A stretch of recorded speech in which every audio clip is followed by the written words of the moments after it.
में पंचायती राज संस्थाओं की चुनाव की प्रक्रिया शुरू हो गई। राज्य निर्वाचन आयोग के आदेशों के बाद जो प्रकाशन है वो शुरू किया गया है। जिला उपायुक्तों ने मतदाता सूचियों का प्रकाशन शुरू किया। डीसी शिमला ने मतदाता सूची जारी की। मतदाता सूची में नाम न होने वाले जो है अपना वोट बना सकते हैं। पंचायतों में ₹2 और शहरी क्षेत्रों में ₹50 देकर वोट बना सकेंगे। चुनाव शेड्यूल जारी होने तक अपना नाम दर्ज करवा सकते हैं। हिमाचल में अब तक 55,19,000 वोटर हैं और साथ ही इनमें काफी सारे तकरीबन 27 लाख पुरुष हैं, 27 लाख महिलाएं हैं। प्रदेश में 3,577 पंचायतें हैं। आज खत्म हो जाएगा पंचायतों का कार्यकाल। 1 फरवरी से पंचायतों में प्रशासक लगाने की जो तैयारी है वो शुरू हो जाएगी। तो हिमाचल पंचायती राज चुनावों को लेकर जो तैयारियां हैं वो पूरी की जा रही है। चुनाव प्रक्रिया जो है अब पूरी हो चुकी है। इसी पर ज्यादा जानकारी के लिए हमारे ब्यूरो प्रदीप ठाकुर शिमला से जुड़ चुके हैं। प्रदीप, हिमाचल में पंचायती राज संस्थाओं की चुनाव की जो प्रक्रिया है वो शुरू हो गई है, क्या ताजा अपडेट है इस पर?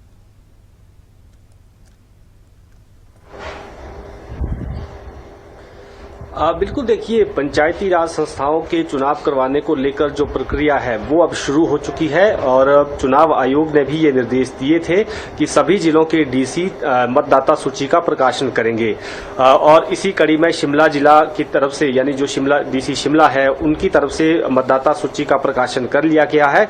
अब ये मतदाता सूचियां पोलिंग स्टेशन, बीडीओ दफ्तर और जो संबंधित विभाग हैं वहां पर मतदाता सूचियां मतदाताओं को मिलेंगी और वहां पर वे अपने नाम जो है, अपना पता, वो पूरा जो उनकी डिटेल है उसको चेक कर सकते हैं, उसको वेरीफाई कर सकते हैं और अगर किसी का नाम नहीं है या फिर गलत है उसको फिर ठीक करवा सकते हैं जब तक चुनाव की घोषणा नहीं हो जाती है।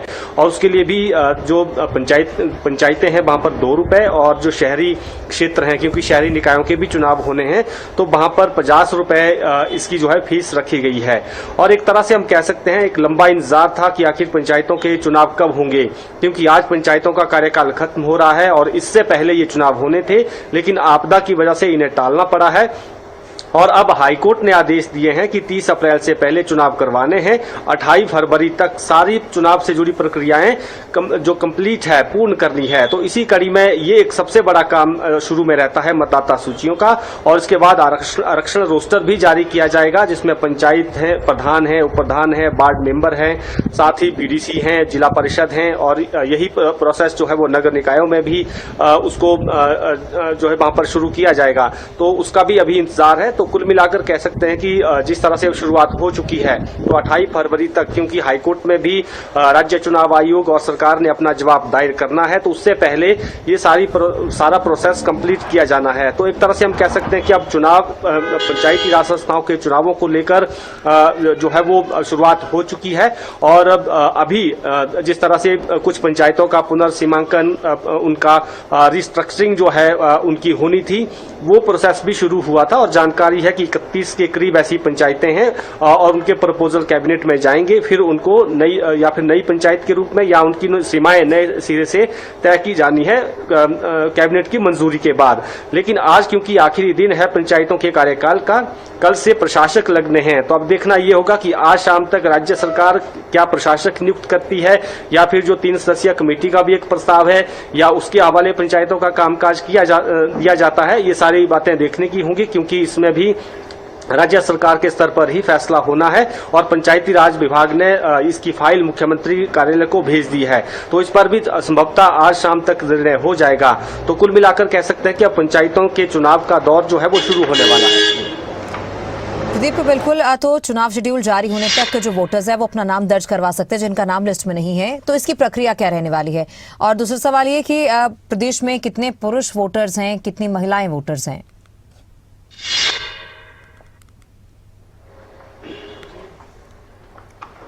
बिल्कुल, देखिए, क्योंकि 55 लाख के करीब जो है प्रदेश में मतदाता है और उसमें लगभग 27 लाख के करीब जो है दोनों, यानी 27 लाख के करीब जो है आंकड़ा है महिला और पुरुष मतदाताओं का।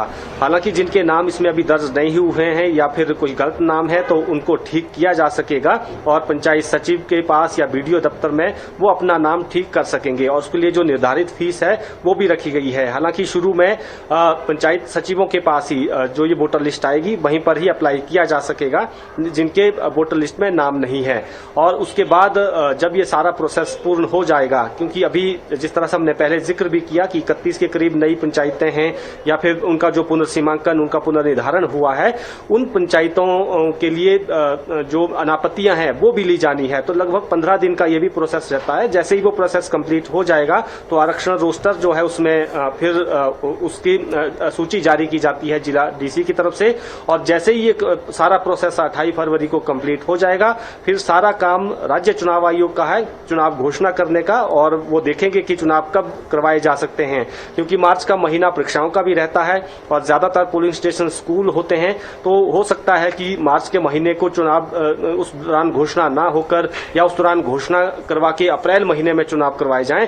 इस तरह की चीजें भी हो सकती हैं। तो अब देखना ये होगा कि पहले ये प्रोसेस पूरा जब होता है फिर क्या फैसला आगे राज्य सरकार करती है। जी ठीक है, बहुत शुक्रिया प्रदीप जानकारी के लिए।